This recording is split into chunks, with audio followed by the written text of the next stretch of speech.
I still remember the first time I saw her barefoot with a scrunchie on her wrist and a half-eaten popsicle in her hand, arguing with someone about whether ketchup belonged on eggs. It was the kind of summer day that left you sticky and sunburnt, and I was fresh off the bus, carrying a duffel bag and a whole lot of awkward energy. We were 16. Different cities, different lives, but the same week-long escape called Camp Silver Pines. She was from the coast, salt in her hair, confidence in her step. I was from a smaller, quieter town where people still nodded at strangers and said things like, howdy, without irony. I don't know what it was about her. Maybe it was the way she talked, like she was narrating a story only she could see. Maybe it was the way she looked at me when I tripped over a tree root carrying firewood and muttered something dumb like, guess nature doesn't like me. Whatever it was, it stuck. We didn't start dating, not right away. We were just kids orbiting each other, trading jokes, skipping rocks, and stealing moments between camp activities. After we went home, we kept in touch.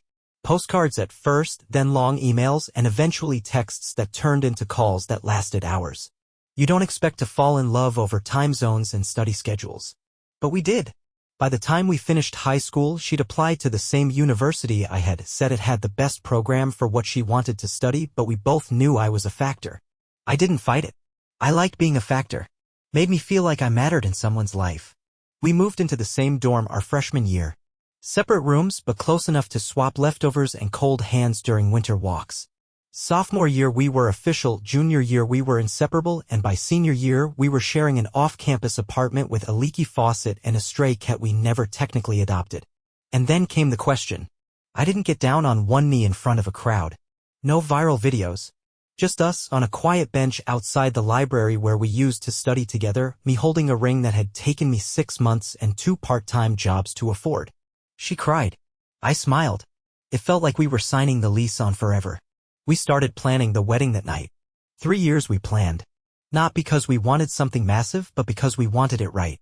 She was finishing her master's, I was starting my first full-time job, and we agreed we'd wait until we were settled.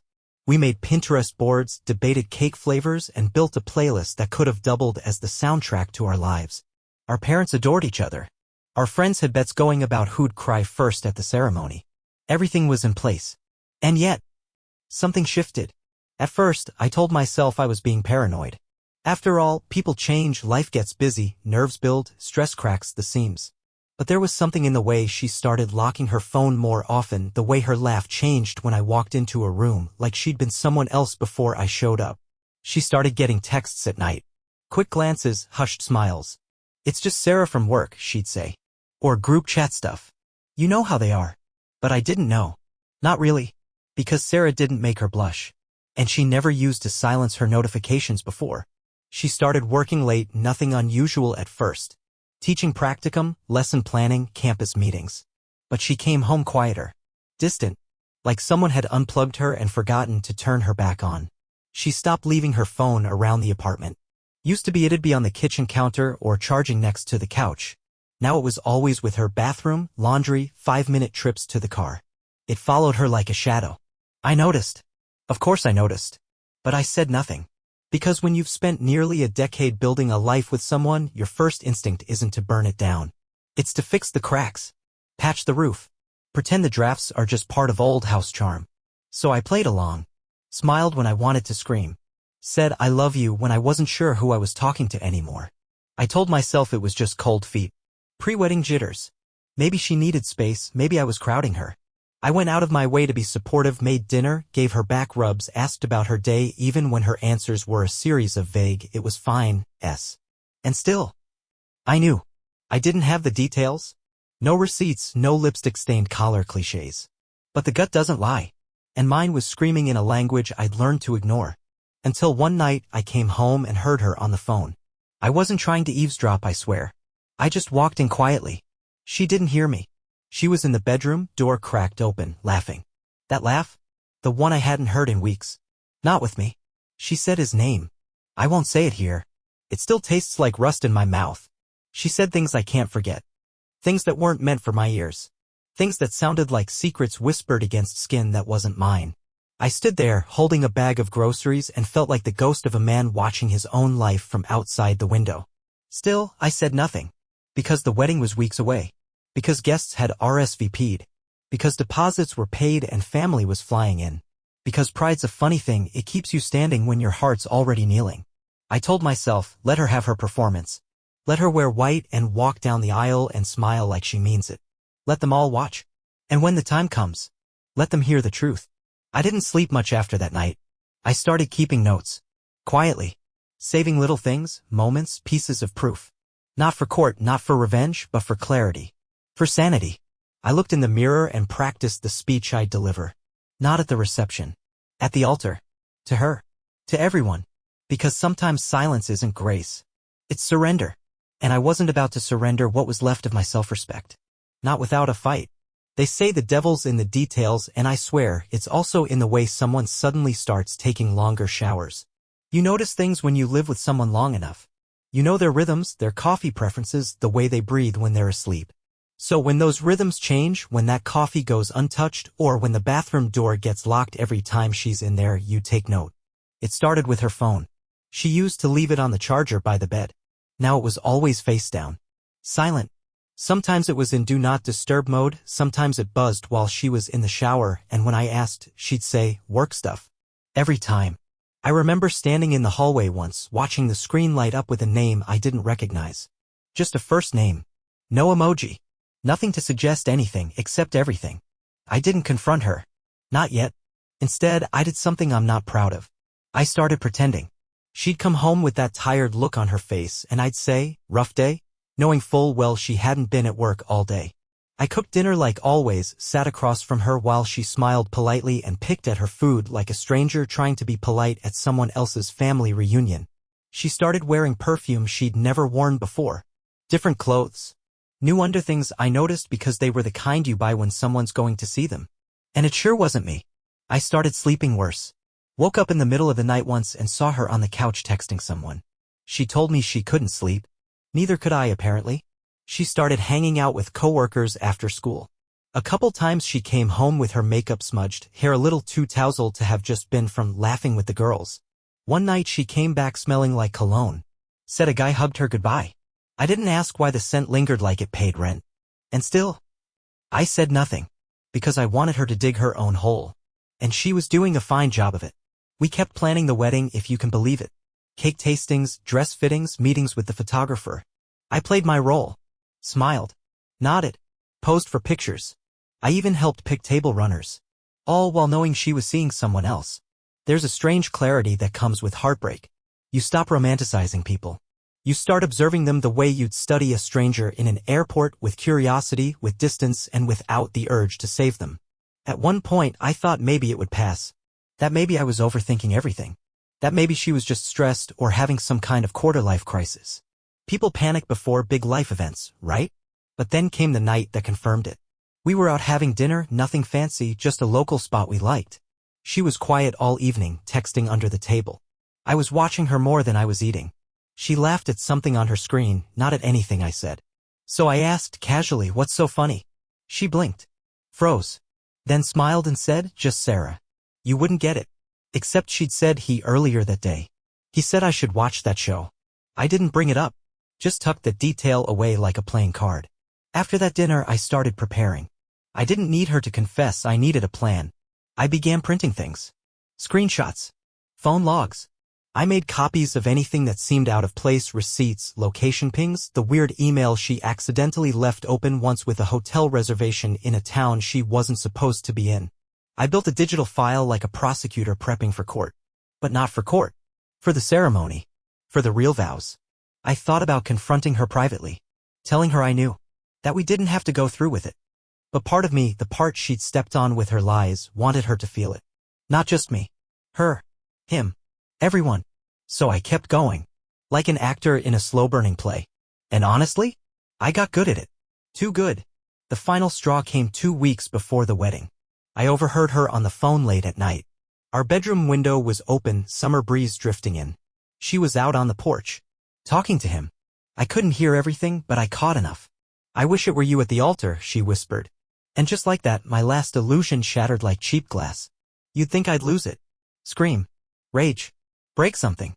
But no. I just sat there in bed, staring at the ceiling, hands behind my head, and smiled. Not out of joy. Just resolve. I knew what I was going to do. And I wasn't going to tell her. That's the thing people forget. Silence is not weakness. It's patience with a purpose. Over the next 2 weeks, I kept up the act. Helped finalize the seating chart. Smiled through bridal showers and polite small talk with her family. Even thanked people for coming. I shook hands, cracked jokes, and told everyone how excited I was. Inside, I was rehearsing a different speech. The night before the wedding, I stood in front of the mirror, tux laid out beside me, and thought about everything we'd been through. From summer camp to study dates, to the night she said yes under a street lamp with flickering bulbs. I thought about the way she used to look at me like I was her safe place. And how that look had vanished, replaced with something distant. Guilty. I wasn't going to cry. I was going to tell the truth. Not to hurt her, though I knew it would. But to set myself free. And maybe, just maybe, to remind everyone watching that sometimes love doesn't die in fire. Sometimes it drowns. Quietly. While everyone's still clapping. The morning of my wedding, I made pancakes. It sounds ridiculous, I know.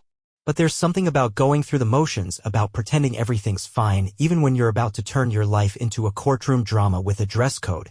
I flipped pancakes, scrambled eggs, and even cut the strawberries into little hearts like she used to like. Old habits die hard. She came into the kitchen in her robe, hair still in rollers, phone clutched like it held the meaning of life. Gave me a kiss on the cheek like nothing was wrong. Big day, she said. You have no idea, I replied, smiling. She laughed. Nervous maybe. Or maybe just practiced. We had breakfast together. She picked at hers, probably couldn't stomach food. Nerves, she said. I nodded, pretending my stomach wasn't a knotted-up fist with a ticking clock inside. By noon, the house was buzzing. Her sisters, her mother, the makeup artist, the hairstylist, 2 bridesmaids, 1 ring light, and enough perfume to send a migraine through drywall. I stayed out of the way. Sat on the porch. Watched the wind move through the trees like nothing was coming. I'd asked one of my best friends, Mark, to hold onto the flash drive. The one with the files, the screenshots, the GPS pings. Everything. Not to play it. Just to have it. Just in case. Are you sure about this? He'd asked the night before, holding it like it was radioactive. As sure as I am that I deserve better, I said. We'd always been blunt with each other. The venue was a vineyard just outside the city. Beautiful place. Rolling hills, sunflowers, white chairs lined in perfect rows. A gazebo at the end, dressed in lace and flowers and lies. She looked beautiful. Of course she did. That was the cruel part. You can look like a dream while building someone else's nightmare. Guests trickled in. Friends, family, coworkers, cousins I hadn't seen in years. My mom cried when she hugged me, tears of joy, she thought. I almost laughed. She told me how proud she was. Told me I'd found someone special. She's got a good heart, my mom whispered. I smiled. I couldn't say otherwise. Not yet. Ceremony was set for 5 o'clock. The photographer took the getting ready pictures. Her slipping into the dress. Me adjusting my tie. Black and white shots that would one day live in a photo album collecting dust in her next boyfriend's attic. And then it was time. I stood at the altar, sun dipping low behind the trees. Mark at my side. My dad 2 rows back, beaming like the world was finally right. Then came the music. You know the tune, that slow piano version of Can't Help Falling in Love that every wedding video uses. And she appeared at the end of the aisle on her father's arm, veil fluttering, bouquet in hand. People gasped. She was stunning. I didn't flinch. She locked eyes with me. Smiled. But I saw it, the flicker of doubt. The question behind the smile. Like maybe, just maybe, I knew. I did. She made her way down the aisle, every step rehearsed. Her father kissed her on the cheek, handed her over like a peace offering, and stepped aside. We stood there. 2 people who used to love each other. Maybe still did in some twisted way. But love isn't a get-out-of-jail-free card. Not when you've already made bail and snuck out the back window. The officiant cleared his throat and began. Dearly beloved. I barely heard him. My heartbeat filled the gaps. I saw the people in the crowd, old friends, aunts, cousins, her college roommate who once told me, she's a catch, don't screw it up. I waited until the part that asked if anyone had any reason we shouldn't be married. And then I raised my hand. The gasp? Oh, it was real. The kind of sound that ripples through a room and steals the oxygen right out of it. Even the officiant blinked. Sir, he asked, unsure. I turned to the crowd. Cleared my throat. Spoke slowly. Calmly. Like someone who's been waiting to exhale for months. I do. Murmurs. Shifting in chairs. A woman dropped her clutch. I have a reason, I said, glancing at her. She looked like she'd been slapped by the sun. I reached into my coat pocket. Pulled out a small stack of papers. Before we continue the ceremony, I think you all deserve to know something, I said. Something I've known for a while now.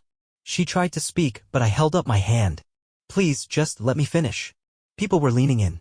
Her mother was frozen, her father frowning. My mom looked like she just swallowed a marble. I met this woman at summer camp, I said. She made me believe in love before I even believed in myself. We went through high school, college, jobs, holidays, and years of dreaming about this day. And all that time I thought we were building something real. I paused. And then, a few months ago, she started changing. Getting distant. Locking her phone. Lying. Her eyes welled up. Her mouth moved but no sound came. I found out she's been seeing someone else, I said, turning to her now. Multiple times. While we were planning this wedding, she was exploring other options. Silence. Not a single chair creaked.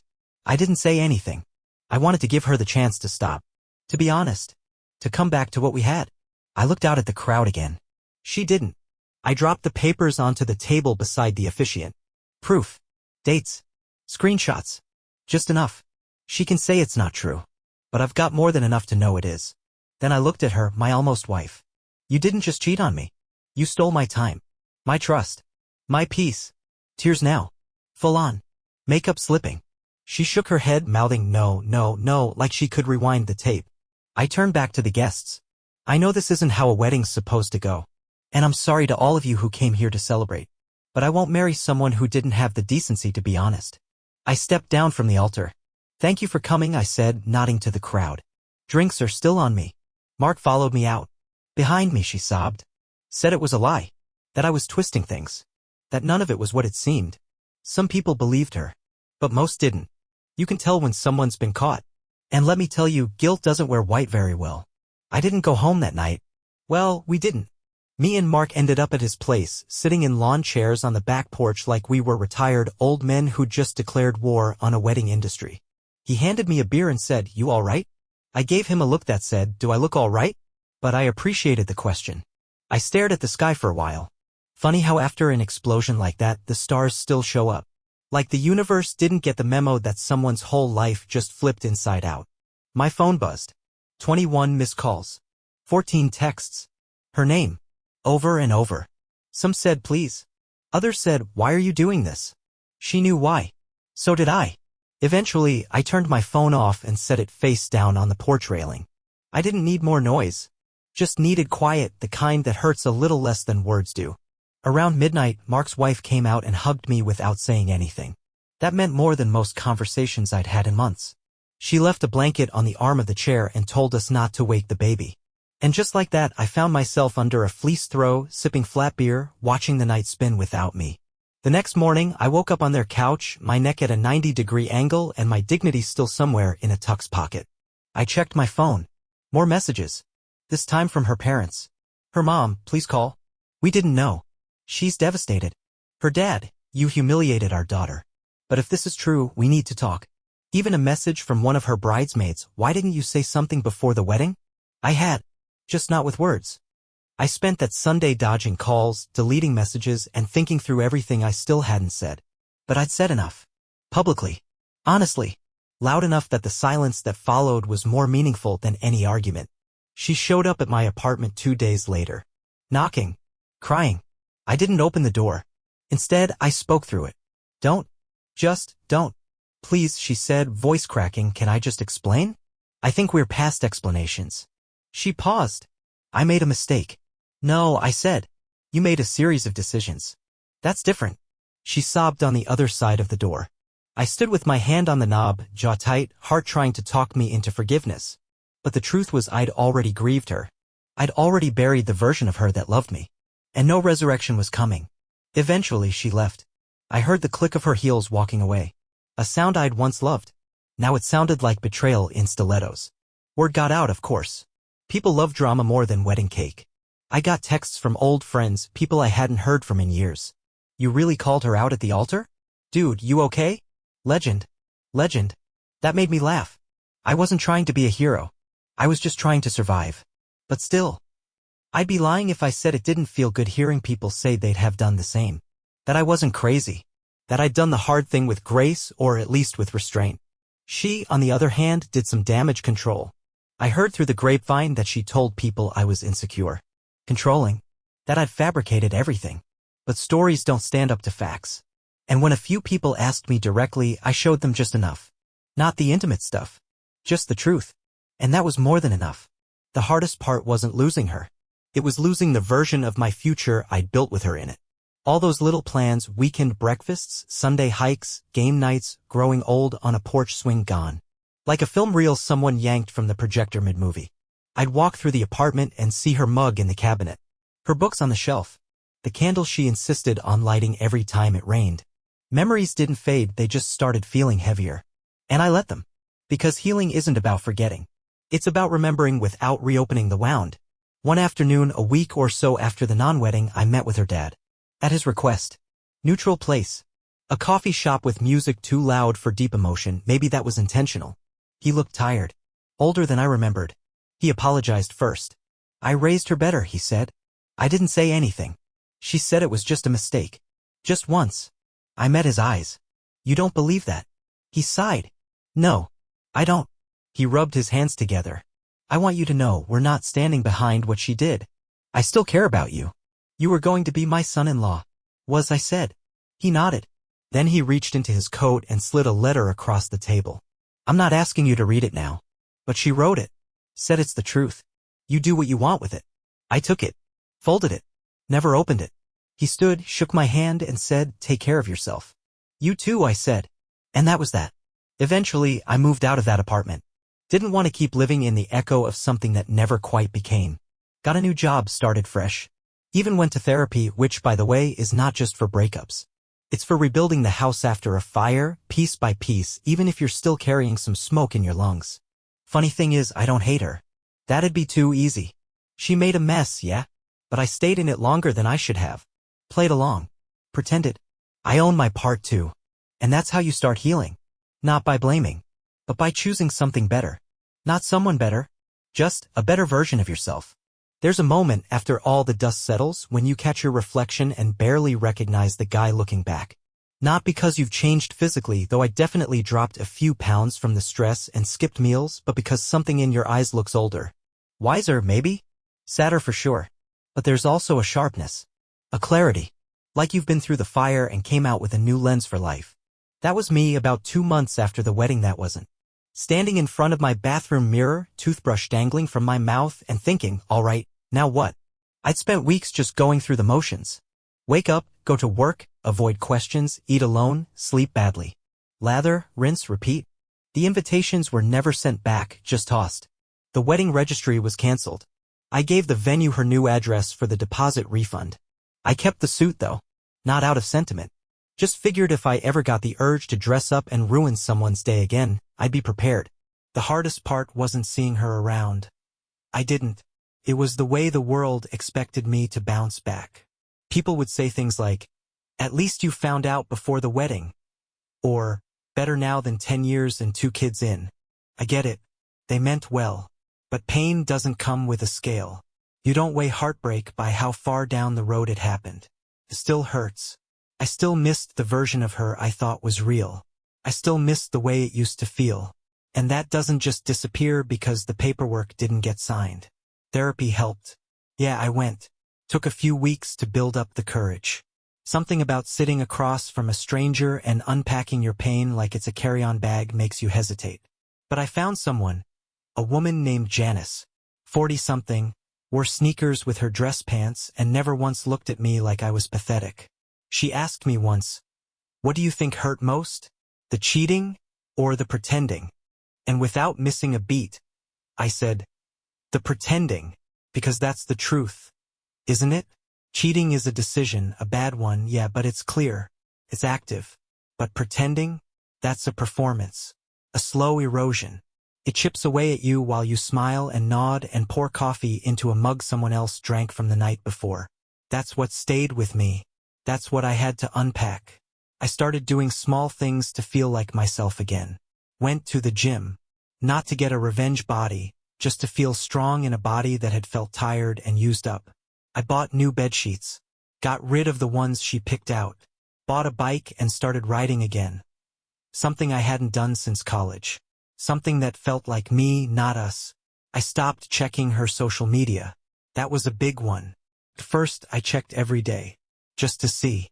Not to torture myself, I told Janice. Just to stay informed. She smiled at that like a parent does when a kid claims they only ate one cookie with chocolate all over their face. But over time, I let it go. Because healing doesn't happen when you're still watching the fire burn from across the street. You've got to walk away from the smoke. Mark and his wife invited me to dinner one night. Nothing fancy. Just burgers, beers, and a baby that refused to stop chewing on the dog. His wife asked me, casually, "Have you thought about dating again?" I laughed into my drink.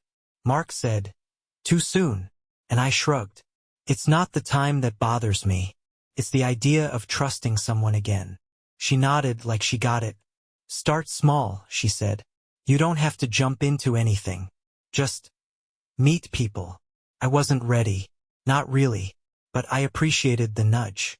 A few weeks later, I went to a trivia night at a bar downtown. Solo. Just wanted to get out. Clear my head. I ended up joining a random team. A mix of coworkers celebrating someone's promotion. They were loud, bad at history, and excellent at ordering appetizers.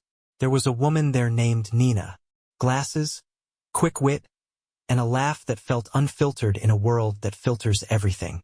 We didn't exchange numbers. Just played trivia, shared mozzarella sticks, and went our separate ways. But on the way home, I realized something. I'd laughed. Like, really laughed. Not the kind where you're trying to make other people feel comfortable. The kind where it comes from deep in your chest and surprises you a little. That moment, that little flicker of something human, told me I wasn't broken. I was just healing. I wish I could say there was one grand moment where everything clicked and I suddenly felt whole again. But no, it was a process, and still is. Some nights I'd be fine. Others, I'd hear a song we danced to and feel like I'd been punched in the ribs. But the difference now, I stopped blaming myself. I stopped asking, what did I do wrong? Because here's the truth I had to learn the hard way. Someone else's betrayal doesn't mean you were unlovable. It just means they weren't capable of loving you the way you deserved. That realization, that's what let me sleep again. That's what let me open the windows without wondering who she was texting. That's what let me walk past bridal shops and not feel like I'd been sucker punched. One morning, I woke up, made coffee, looked around my place and realized I liked it. The quiet, the peace, the absence of lies. I was okay. Not perfect. Not over it. But okay. And sometimes that's enough. You don't wake up one day and just forgive someone. It's not a light switch or a big spiritual event with music swelling in the background. No choir. No epiphany. Forgiveness is more like a long, quiet drive on an empty highway. You don't know where you're going, and the only thing you do know is that you've stopped checking the rearview mirror every 5 seconds. For a while after everything happened, I still thought about her. More than I wanted to. It wasn't just the hurt. It was the curiosity. The why. Why'd she do it? Why him? Why didn't she just tell me? And the worst one. Did she ever really love me? Janice, my therapist, had a theory. She said, "You're not actually asking about her. You're asking if you were enough." That one hit like a sucker punch I never saw coming. Because yeah, that's what it came down to. Being left. Being cheated on. It makes you question your own reflection. Not just what she did, but what you must have lacked for her to do it. That question haunted me longer than any photo or voicemail ever could. One night, about 6 months after the wedding that wasn't, I saw her again. By accident. I was at a bookstore, still one of the few left standing. I was thumbing through a book on cooking for one, irony, party of one, when I heard her laugh behind me. That same laugh I used to chase through grocery aisles. That laugh that made me believe in summer again. Once upon a time. I froze, turned, and there she was. Shorter hair, new jacket, same eyes. She saw me too. And for a second, just a flicker, we were 16 again. Back at that summer camp. The girl with the popsicle. The boy with the sunburn. Then we blinked. Reality came back like a rush of cold wind. She smiled, small, hesitant. Hey, I said. It wasn't awkward. Just quiet. We stood there in the cookbook aisle like two people who used to write the same story before it went out of print. "How've you been?" she asked. I gave her a shrug. "Learning how to be okay again." She nodded. "Yeah, me too." We didn't say much else. Didn't need to. She didn't apologize. I didn't ask her to. And in that moment, I realized something. I didn't hate her anymore. I wasn't sure I'd forgiven her. But I didn't want to see her hurt, either. I didn't want revenge. I didn't want anything from her. And maybe that was forgiveness in its own quiet, unceremonious way. I wished her well, silently. Then I walked away. That night, I sat on my couch with a pizza I probably shouldn't have ordered and thought about what it meant to move on. I used to think closure came from the other person. Like they owed it to you. Some long message. Some grand apology. A breakdown of everything that happened, with numbered bullet points and a final, "You were always enough." But I learned the hard way. Closure is something you give yourself. It's choosing to stop waiting at a door they locked from the other side. Funny enough, around that time, people started reaching out to me. Not about her, but about them. Their own stories. One guy, a coworker I barely knew, pulled me aside and said, "Man, I heard what happened. My wife's been acting different. I don't know what to do." We talked, not like a counselor and patient, just two guys in the trenches. He cried. I didn't judge him, because I'd been there, holding the same rope, waiting for someone else to stop pulling. I didn't have all the answers, but I had experience. And sometimes that's enough. After a while, I noticed I was doing that more, sharing, supporting, turning my pain into a kind of first aid for someone else's.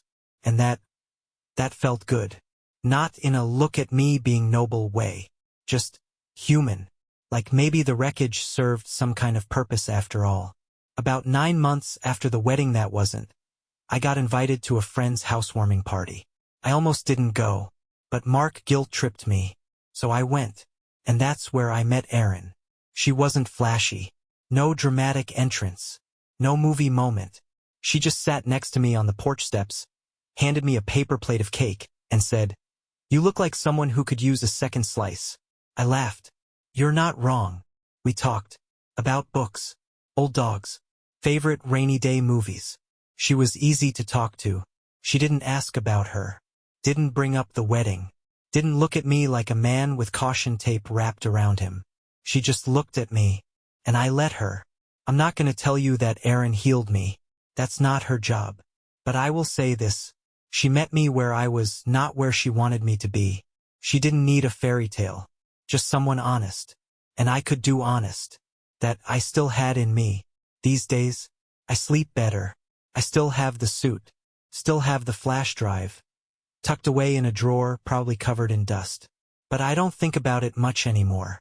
Because I'm too busy thinking about where I'm going instead of where I got left. I forgave her. Quietly. On my own time. And then I forgave myself. For not seeing it sooner. For loving blindly. For staying too long. But also for surviving it. Because in the end, that's what this story really is. Not about betrayal. Not even about revenge. It's about the man who stood in the mirror, broken, and said, "Okay, let's start over." And did. It's funny. When people hear what happened, they always ask the same question. What would you do differently? I used to have a list. Things I should have said sooner.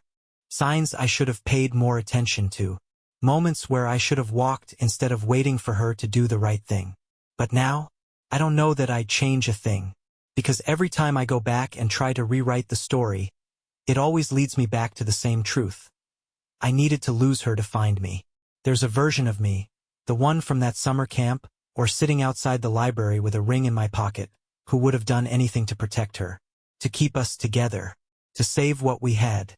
That guy loved hard. Blindly, maybe, but honestly. And if I could speak to him now, I'd tell him he didn't fail. He just loved someone who didn't love him the same way. And that's not failure. That's just misalignment. A while back, I went back to that vineyard. The one we almost got married at. I didn't plan it. Just happened to be driving by, and curiosity got the better of me. It was empty that day. No chairs, no flowers, no aisle. Just grass, sunlight, and wind. I stood at the gazebo for a while, hands in my pockets, remembering the faces, the gasps, the moment I chose truth over tradition. And I smiled, because I wasn't angry, I wasn't sad, I just was, and that was enough. I think a lot of people expect some grand finale after betrayal, like you'll find someone better, walk down another aisle and finally win. But here's what I've learned. Healing isn't about proving anything to anyone. Not to her. Not to the people who doubted you. Not even to yourself. It's about being able to sit in a quiet room with your own thoughts and not flinch. To be okay with what you lost. To be proud of how you handled it, even when it didn't feel brave in the moment. I still get messages sometimes. Friends checking in. The occasional, "Dude, I still can't believe what you did at the wedding." But that story doesn't define me anymore. It's just a chapter. An important one, sure. But not the whole book. Because the truth is, I'm not the guy who got cheated on. I'm the guy who stood up. Who spoke the truth when it would have been easier to stay quiet. Who walked away from something that looked perfect on paper because he knew what he actually deserved. And that's the real victory. I've got new habits now. I journal. Not every day, but enough to keep my head clear. I take long walks without my phone. Cook still. Even if it's just for me. And sometimes, when I'm feeling particularly nostalgic, I make those little heart-shaped strawberries she used to like. Not for her. For me. Because I'm the one who stuck around. As for love, yeah, I still believe in it. Not in the starry-eyed fairy tale kind of way. But in the steady, honest kind. The kind that doesn't make you guess. The kind that doesn't make you shrink to fit. The kind that holds your hand when life hits hard, and doesn't let go the minute your back is turned. I believe in that, and maybe one day I'll find it, or maybe it'll find me, but either way, I'm good. Better than good. I'm whole. Not because someone put me back together, but because I learned how to build again. One honest piece at a time.